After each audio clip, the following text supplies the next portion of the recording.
addressing species of greatest conservation concern in terms of birds, insects, mammals. These are reports from the Minnesota DNR, and they're concerned about habitat loss and pollution and so forth, and goals from the Minnesota Plan, and calling for a decrease in peak flows and upland gully erosion in order to, and that might be achieved through renewable feedstocks for perennials. Well, this is a 4.5-inning stretch break, so feel free to stand up. I won't say too much, except that's me fishing. That's my success rate. But I think one of the things we're hoping to do with additional local markets here and throughout the world, and the FAO, by the way, does suggest that one of the things that is needed is more production, what they call in situ, meaning nearer to the communities. Not that we're not going to have trade, or not that trade is a bad thing. It is, but we also need this, and that might help with additional stability.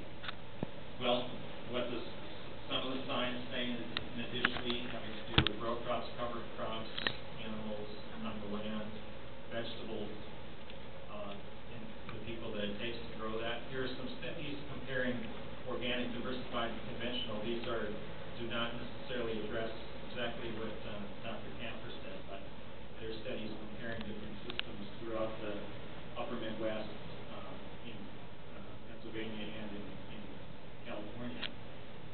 Here in the West Central Research, the Southwest Research Outreach Center, in their long-term comparison study, they found that reduced tillage and chemicals in the 2-year rotation compared to moldboard plowing and more broadcast chemicals does increase soil structure, improve soil microbial activity.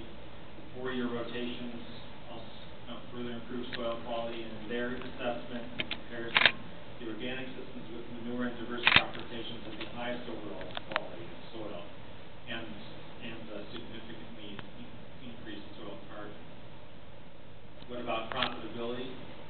They found that an organic input could be profitable, but now that was due to reduced inputs, but also reduced yields. So there was a 9% reduced corn yield and about 19% reduced soybean yield, but nevertheless, it could be profitable for farmers at that level. This is a study in Iowa, a 9-year experiment on comparing diversity of a 2-year rotation and a 4-year low external input rotation. And they found significantly higher carbon, both in the top layers and in the lower layers, reduced nitrate loss, and reduced fossil energy in general.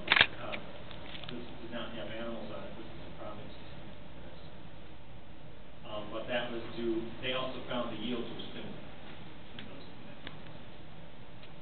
And one of the systems that is being studied here at West Central Research and Outreach Center, and a number of farmers that we're familiar with are using, is management intensive rotational grazing, which is an attempt to boost productivity of the system by rotating animals quickly among paddocks, by restoring a greater diversity of vegetation on the paddocks, including perhaps a preponderance of legumes, so that the productivity is higher. And I think it's possible to